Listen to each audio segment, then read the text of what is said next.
কত fascist government বিদ্যুতে সয়লাভ করে দিয়েছিল, যে প্রতিটি ঘরে ঘরে বিদ্যুৎ জ্বলবে।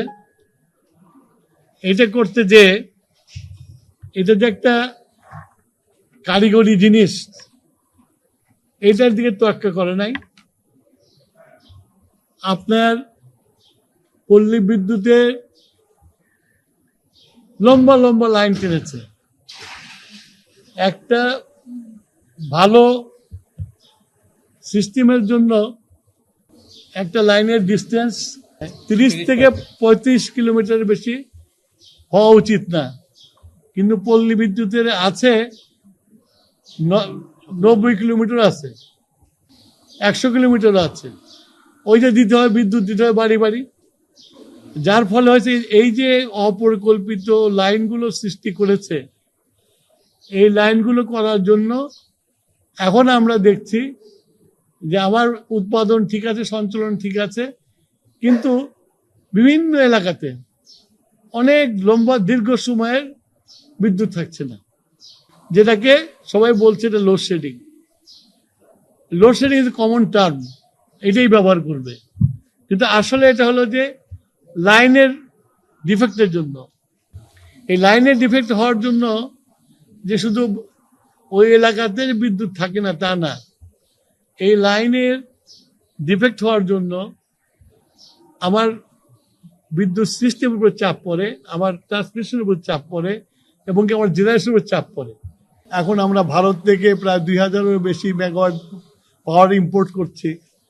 তারপরে আশা করতেছি যে নভেম্বর মাস থেকে আমরা নিউক্লিয়ার পাওয়ারটা চালু হয়ে যাবে। আমি এখন থেকে এটার উপর কাজ করা শুরু করেছি। আশা করি যে নভেম্বরের মাঝে পুরোপুরি রেডি হতে পারবো না, কারণ এটা টাইম লাগবে, আরো অনেক কাজ আছে, বাকি আছে। যাতে একটা ইউনিট যেটা আসবে এবং আসেই তো তারা কি বলে পুরা ইতে যেতে পারবে না, ক্যাপাসিটি যেতে পারবে না, 300-350 মেগাওয়াট দিবে। সেটার জন্য মোটামুটি ভাবে পিসিবি কাজ করছে এবং নভেম্বরের মধ্যে রেডি হয়ে যাবে। আমি নভেম্বর এই জন্যই বলছি যে একটা পাওয়ার স্টেশন চালু হলে স্টেবল সিস্টেম আসতে টাইম লাগে, সেজন্য আমি 3 মাস হাতে রেখেছি। যখন একবার স্টেবল হয়ে যাবে তখন আমি বলবো ইয়েস, পুরো জিনিসটা আমার এখানে আসছে এবং আমার লাইন নিতে পারছে। জাতির জন্য বোঝা কোনো মতেই তৈরি করি নেই, নিজেদের পকেট ভারিজ করার রাজনীতি আমরা কোনোদিনও করি নাই। যেটা আমরা বলেছি সেটা হলো রিনিউয়েবলের কথা বলেছি।